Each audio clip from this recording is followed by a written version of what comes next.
mudapig sa mga Duterte gumikan sa ilang pagkatao. Ikaw, sa imong pagka-antay Duterte, prangkahan na lang yun tika. Kay kung maglantugi mangunta, dali yun na ba mong kapikon, dayon mong kasuko, nga no Duterte me, nga mamatay tao, nga no Duterte me, nga dagang utang, ano.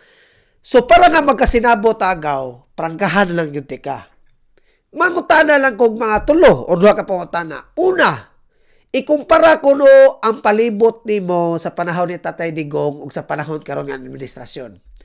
Ikaduha, pila ka mga insidente nga adunay mga bata nga gi-rape, gipatay, gilabay sa panahon ni Tatay Digong ug sa panahon nga karon nga administrasyon.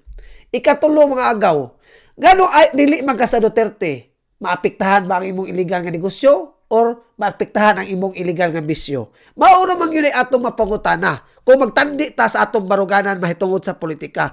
Kung kami mo singit pagka Duterte, masuko mo. Pero naa magumoy na dungog na nasuko mi nga magsingit-singit mong Marcos. Di ba? Tanawa ra guna. Unsa ka balbakuang lubot ang atong administrasyon karon. Tungod kay ni-deklara si BP Sara nga mudagan siya sa 2028 o siya gibuhat.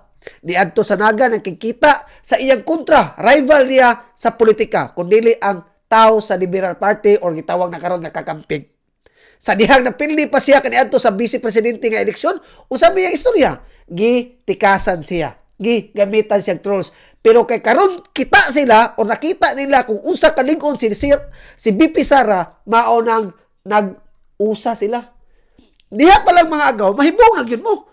Ug ganun daghan kay mga Pilipino ang nahigugma sa mga Duterte. Usbon ko mga gawa, wa ko mudapig sa mga Duterte gumikan sa ilang pagkatao. Nidapig ko sa mga Duterte gumikan sa ilang mga nindot kay nga nabuhat isip usa ka public servant. At least klaro tani ang napita mga agaw.